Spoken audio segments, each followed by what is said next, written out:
What's going on, guys? My name's Theoatrix and welcome to Tips and Tricks episode 13. I've made a website called OSRSTips.com and it's gonna have all of the tips from this series plus a few more that I've kind of scrapped along the way. So if you've watched the older episodes of this series and want to refresh your memory of what they were, head over to OSRSTips.com/shuffle and all of them are there. Let's start today's episode. Inside Neve's Slayer dungeon, it's only single combat, but if you'd place a cannon in the middle of an area of creatures and then you range them from a distance, the cannon acts as multi-combat since that monster isn't attacking you. This works for the Bloodvelds, Hellhounds, and the Fire Giants, but the Aberrant Spectres, they use a long range attack, so you can't do this. Since you can't use a cannon in the Catacombs, this actually gives you a better Slayer XP rate than doing the task in the Catacombs of Kurend. You can get about 20 to 25k XP an hour, which is pretty good compared to the 15k if you just used a cannon normally. Obviously, you can get higher XP rates with higher stats. Sometimes when you're PKing or in the wilderness, you'll be able to hear a player getting damaged, but you won't be able to see them on the screen.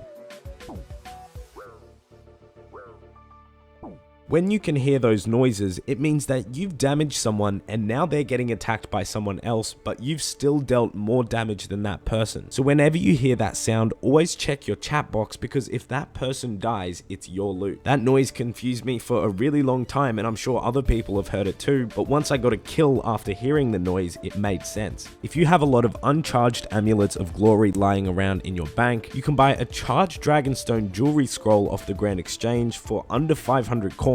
And when you use it, it charges all of the jewelry in your inventory with only one scroll. This doesn't work on the Ring of Wealth, but it does work with the Glory Combat Bracelet and the Skills Necklace. To be able to use the scroll, you do need to finish Hero's Quest. And for the Combat Bracelet and Skills Necklace, you need Legends Quest. Getting your agility level from 1 to level 30 will increase your run energy regeneration rate by 33%. And if you get your run from level 1 to 50 agility, it doubles the rate at which you get your run back. And at level 1, it takes about 7 to 8 minutes to fully regenerate your run, and at level 50, it's around 4. If you're attacking a boss or any monster where there's not many that spawn, after you kill it, you can right click it just as it's dying and keep that window up until it spawns, and you can click that to attack the next one. This works with any monster, but only with the ones that are spawning in the exact same location.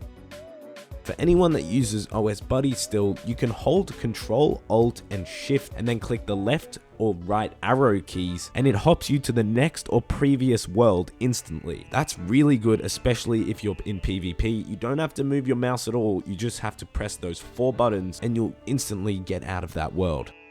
If you're going PKing in the deep wilderness where you can't bring your Dragon Defender because you'll lose it, God Books are your next best option. You can reclaim God Books for really cheap, and the Zami book gives pretty decent attack bonuses. The Bandos book gives a small strength bonus and it's way cheaper than the Zami book, so that one's really good, especially if you're using a DDS for that little bit of extra strength.